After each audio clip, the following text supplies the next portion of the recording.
Hey, friend. Joe, Michael, it's so lovely to be able to see and hear from you again. And what a delight it was to hear that, God willingly, we will hopefully get to see you a little bit earlier than planned. For those that don't know you or those that are new to NEAC, can you briefly tell us who you are, where you are, and what does life look like? Okay, I'm Michael, and this is Joe. And we're missionaries with Church Missionary Society, linked missionaries with NEAC. And we are here in Chile. We're meant to be in Santiago, which is the capital of Chile, teaching at the Bible College. Well, we are teaching at the Bible College with the Anglican Church, but we're actually not in Santiago at the moment. We're up in the mountains away from Santiago while everything's in quarantine. But we're here teaching the Bible in the Bible College that the Anglican Church set up very close to 20 years ago now. And we've been here since January 2004. Thank you.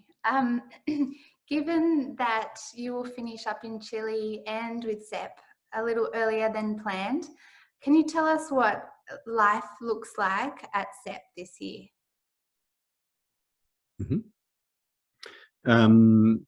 Well, part of the reason that we're not in Santiago is because with COVID, everything's online.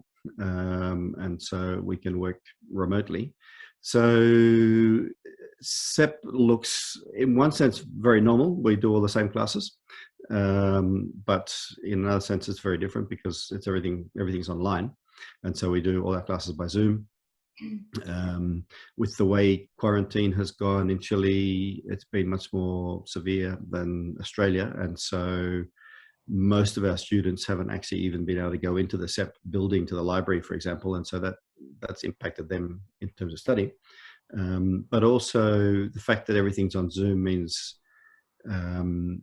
lots of the face-to-face personal things we used to do in terms of more sort of discipleship and community things have pretty much evaporated, because we'd have to do that via Zoom as well. And that would mean the students would be spending 6-7 hours stuck to the screen all day. So probably that's the biggest impact. Lots of the community stuff and some of the more access to resources has been much more difficult for them. But apart from that, it's been going well, and surprisingly well. So that's been really exciting, and has meant, say, for some of our students, we've got 2 women studying. One is stuck in Argentina and another is in Bolivia, and they haven't been able to actually come to Chile. And so the fact that we're doing it on Zoom means they have been able to study. So that's, there've been some benefits to Zoom, apart from the fact that it's been not as much fun, generally speaking, and we've lost a few things. Yeah, I think teaching via screen is really nothing like being in a classroom. You lose so much of the interaction with students. And I think the hallway conversations are really important in terms of establishing relationship and rapport. I haven't actually met in person some of the students that I'm teaching, which is quite hard. The other thing, because we're finishing up mid-year, is we've squished all of our subjects into the first half of the year. So I'm teaching Counselling 1, Counselling 2 and Counselling 4. So I've got 3 different year groups, and Michael's doing quite a bit of extra work. Yeah. And because the Haddons are leaving earlier than expected as well, some of the ministries that they were doing will be needing to pick up as well. So it's going to be a fairly busy couple of months coming up.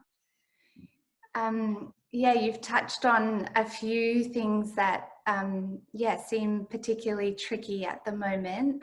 Outside of SEP, are there more things that are tricky at the moment, given the situation?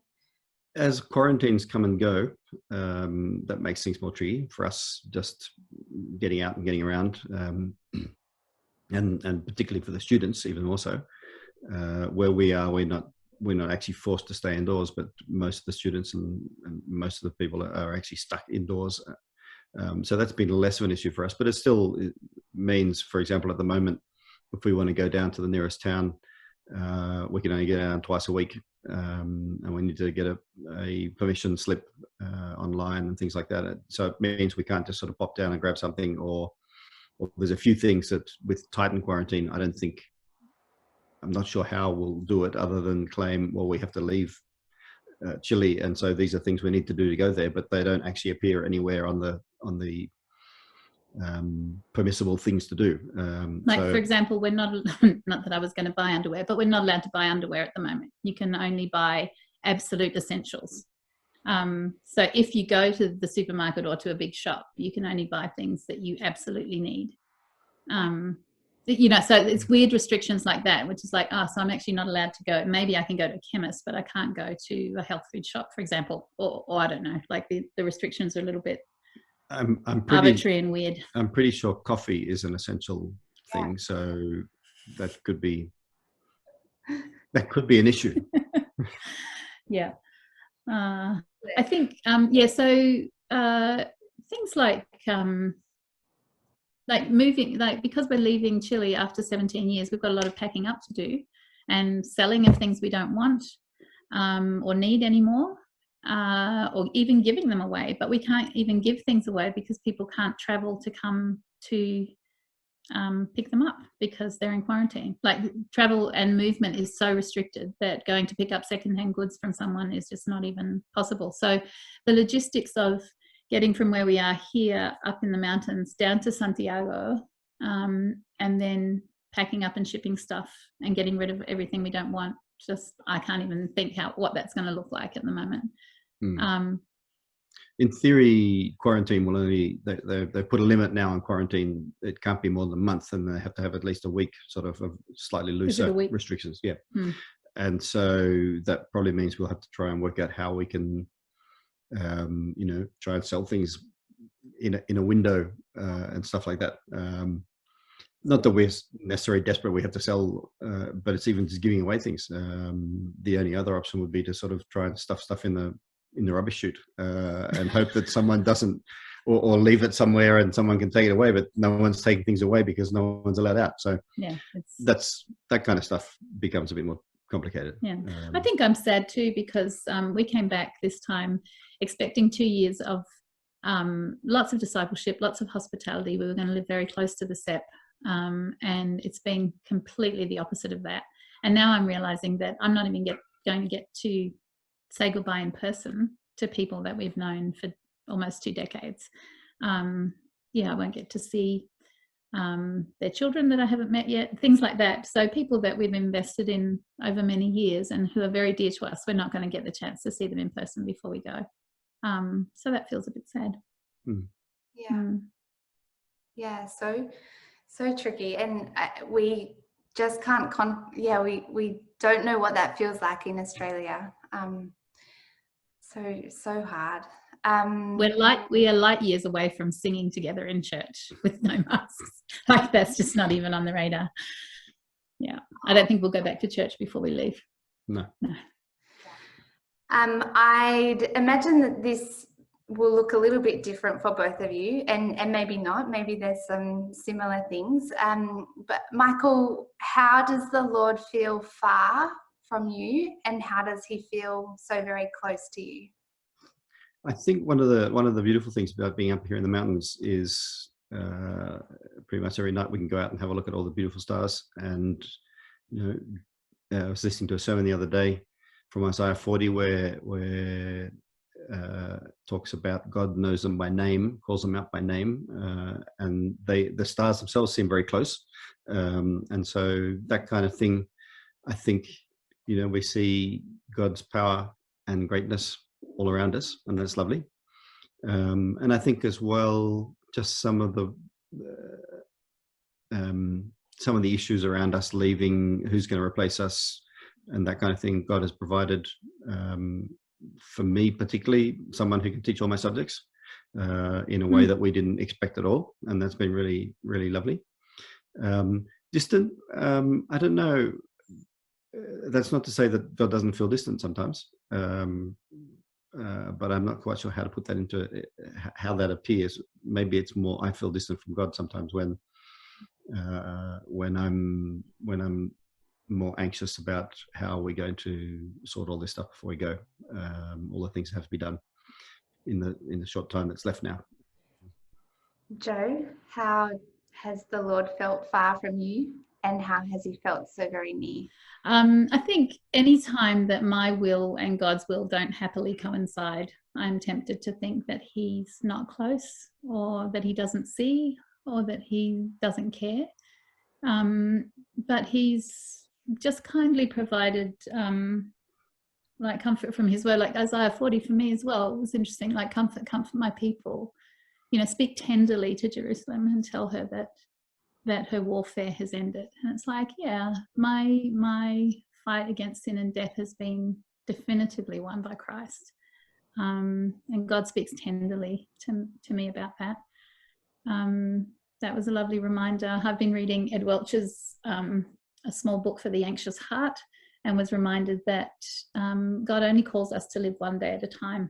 And I'm tempted to have a giant big basket that I'm stuffing full of manna ready for July. And he doesn't actually call me to that. That's too heavy and it will go off. So the other day I was facing a whole day of marking, and I just thought, I don't know if I've got this in me.